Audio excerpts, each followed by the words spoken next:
11월 7일 금요일 매일 묵상을 시작하도록 하겠습니다. 오늘의 본문 말씀은 에스라 6장 1절에서 22절까지의 말씀입니다. 오늘 본문은 매일 성경 금요일과 토요일 본문을 하고자 합니다. 그래서 6장 전체를 다루고자 합니다. 오늘 본문은 어제 다뜨네가 다리오 왕에게 고레스 칙령에 대해서 진짜 유다 백성들에게 예루살렘으로 돌아가서 바벨론으로 가져온 성전 기물들도 다시 성전에 두고 파괴된 성전도 지을 것을 허락한 것이 맞는지 확인을 부탁했습니다. 그리고 그 확인하는 이야기가 1절에서부터 5절까지 기록되어 있는데요. 간단하게 이야기하면 2절에 메데 지방의 수도인 앙메다 성에서 한 두루마리를 발견하게 되는데 거기에 고레스 칙령이 기록된 것을 발견하게 되고 지금까지 이야기한 것이 모두 사실임을 확인하게 되는 것이죠. 그리고 다리오 왕은 다뜨네에게 답장을 보내는데 6절 마지막에는 당시 문제를 제기했던 다뜨네, 스달보스네, 아바삭 사람들은 그곳을 멀리할 것을 이야기해주고 있습니다. 거기에서 그곳이라고 하는 것은 성전공사 장소를 말하는 것으로 보여요. 그리고 멀리하라는 명령은 자신들의 존재 위치를 그 장소와 멀리 둠으로써 성전공사에 대해서 관심을 끄라는 식의 이야기를 하는 것으로 보입니다. 그래서 유다 백성들이 성전을 짓도록 그대로 둘 것을 7절에 이야기하고 있는 것이죠. 그리고 더 놀라운 사실을 이야기하는데요. 8절에 성전을 지을 수 있도록 재정 지원까지 할 것을 이야기해주고 있습니다. 9절에는 성전의 제의를 위해서 지원해 줄 수 있다면 아낌없이 지원해 줄 것도 명령하고 있죠. 그래서 10절에 유다 백성들이 하나님께 향기로운 제물을 주어서 다리오 왕과 자기 왕자들을 위해서 기도해 줄 것도 이야기하고 있어요. 11절에 이 명령은 지켜져야 한다는 사실을 이야기하면서 지켜지지 않는다면 강력한 처벌이 있다는 사실도 이야기하고 있죠. 그리고 이상한 것은 다리오 왕도 강력하게 명령을 내리고 있지만 12절에는 지금의 명령을 변경하거나 성전을 무너뜨리는 사람이 있다면 하나님이 그들을 멸하시기를 원한다라고 이야기하고 있어요. 12절로 통하여 한순간에 다리오 왕의 명령이 가지고 있는 힘에서 그 명령이 힘이 있는 이유를 설명함에 있어서 그것은 단순히 다리오 왕이 가진 권력에 의한 명령이 아니라 하나님이 가진 권력의 명령이었다는 사실을 이야기해 주고 있는 것이죠. 그러므로 이 명령은 인간의 명령이라기보다는 하나님의 명령이기 때문에 성전은 지어질 수밖에 없다는 필연을 설명하고 있는 것이겠죠. 유다 장로들이 이렇게 순전하게 성전 공사가 진행되는 것은 학개와 스가랴의 겉면을 그대로 따랐기 때문을 이야기하고 이 성전 공사는 하나님의 명령이 있었고 바사왕 고레스와 다리오와 아닥사스다의 조서를 따라 성전 공사가 마무리될 수 있었다는 사실을 14절에서 이야기해주고 있어요. 무엇보다 학개와 스가랴의 겉면을 그대로 따랐다라는 진술은 단순하게 그들이 이야기하는 것을 그대로 따랐다는 것으로 볼 수가 없을 것 같습니다. 여기에서 겉면은 내부화라는 단어로 가르침, 예언하기라는 의미로 학개와 스가랴가 자신들의 자의적인 이야기를 한 것이 아니라 이루어질 하나님의 예언적 말씀을 선포했고 그 예언의 말씀을 유다 장로들이 그대로 따랐다라는 것을 의미하는 것으로 보여요. 따라서 성전이 다시 지어지는 것은 예언의 말씀의 성취로 받아들였기 때문에 성전 공사가 그대로 잘 진행될 수밖에 없음을 이야기해주고 있는 것이죠. 그리고 드디어 다리오 왕 6년으로 기원전 515년에 아달월 3일에 성전 공사가 마무리되었다는 사실을 15절에 이야기해주고 있습니다. 단지 이상한 점은 14절에 고레스와 다리오와 아닥사스다의 조서를 따라 성전을 건축하며 일을 끝냈다라고 이야기하지만 바로 뒤에 다리오 왕 때 마무리되었다면 아닥사스다 왕의 바사제국 통치 시기는 기원전 464년에서 424년으로 성전 공사가 마무리되고 한참 후에 바사제국의 왕인데 아닥사스다 왕을 거론하는 것은 실수처럼 보이기도 합니다. 그러나 에스라서 저자는 이보다 훨씬 후에 기록하면서 아닥사스다 왕의 통치를 보았을 가능성이 많고 아닥사스다 왕 때도 고레스와 다리오 왕이 가진 성전에 대한 생각과 동일하게 상당한 호의적 태도를 그대로 유지했다고 볼 수 있을 것 같아요. 그래서 에스라 저자가 아닥사스다 왕도 거론했던 것으로 보입니다.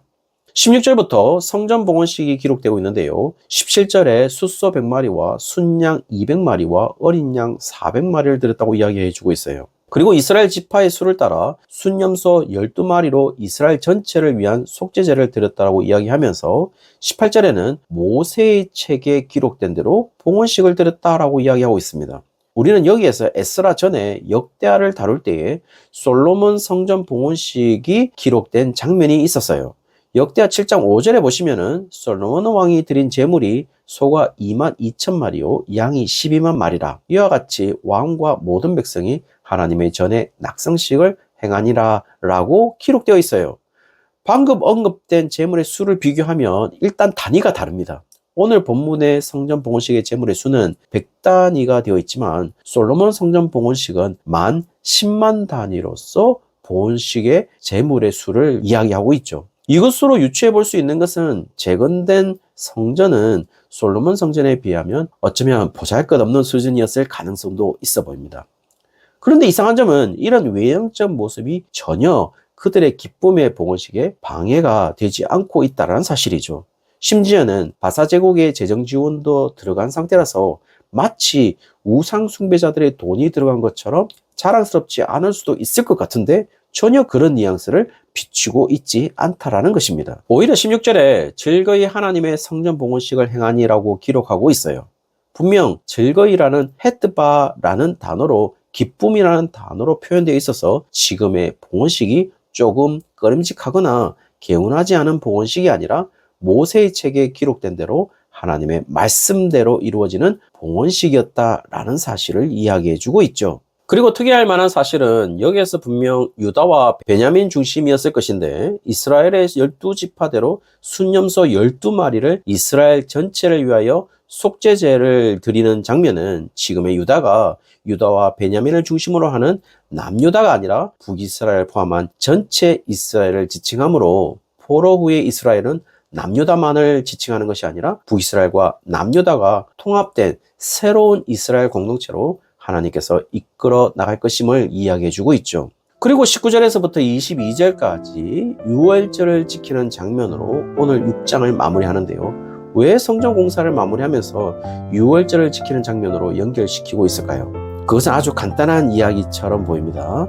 성전을 건축하는 의미와 유월절의 의미가 동일하기 때문일 것입니다. 우리 모두는 유월절의 의미를 잘 알고 있어요.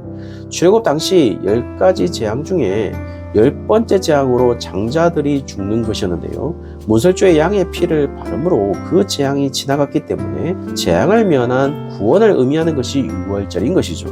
그리고 애굽에서 나온 이유도 제1의 목적은 유월절을 지키기 위한 것이라고 이야기할 정도니까요. 따라서 유월절은 애굽에서 종된 하나님의 백성을 구원한 역사적 사건을 기념하는 것임에 틀림이 없습니다. 그리고 마치 그 당시 애굽에서 나온 자들이 히브리 백성들만 나온 것이 아니라 허다한 잡족이 나왔다고 이야기하는 것처럼 우리가 알지 못하는 자들이 애굽에서 나오게 하는 하나님의 은혜에 동참하는 자들이 나왔듯이 21절에 이스라엘 자손들만 유월절을 지킨 것이 아니라 자기 땅에 사는 이방 사람들도 함께 유월절을 지킨 것을 보면 하나님의 이 구원의 은혜의 영역이 어디까지 확대가 되고 있는지 볼 수가 있는 장면인 것이죠. 그리고 성전은 바로 그 구원의 은혜의 영역에 속해 있는 자들만이 갈 수 있고 제의 드릴 수 있다는 사실을 우리에게 날마다 인지시키면서 그런 하나님이 여기에 계시다는 사실을 확인시켜주는 최고의 유일한 상징인 것이죠. 그리고 그것이 완성되었다는 사실은 하나님이 선택한 백성만이 유월절을 지킬 수 있다는 것과 하나님이 선택한 백성만이 제2에 참여할 수 있다는 성전이 완성되었다는 사실로 동일한 의미를 전달해 주고 있는 것이라고 할 수 있겠죠. 그리고 특별히 이렇게 자유롭게 유월절을 지킬 수 있었던 것이 22절에 보시면 아수르 왕, 특별히 다리오의 배려가 아니라 하나님이 이렇게 왕의 마음을 돌렸다라고 표현하고 있는 것을 보면 하나님이 이 모든 것을 이끄시고 주관하셨다는 사실을 이야기하면서 진정한 회복은 세상적으로 힘 있는 자들에 의해서 이루어지는 것이 아니라 하나님이 하실 때 반드시 회복되어진다라는 사실을 이야기해주고 있는 것이죠. 더욱이 하나님이 성전을 건축하는 손을 힘있게 하도록 하셨다라고까지 이야기하는 것을 보면 성전을 짓는 자도 하나님이시라는 사실을 이야기하면서 하나님은 하나님의 의지에 의해서 성전이라는 장소를 통하여 이스라엘과 함께 하시겠다는 것을 표현하고 있어요. 사랑하는 성도님들, 오늘 하나님이 지으신 성전이 우리라면은 오늘도 하나님은 하나님의 자신의 의지에 의해 우리가 어떤 상태인지와 상관없이 우리라는 성전에 함께 하고 있는 것이겠죠. 오늘 그것을 잊지 않고 살아내는 날이 되시기를 주의 이름으로 축원합니다.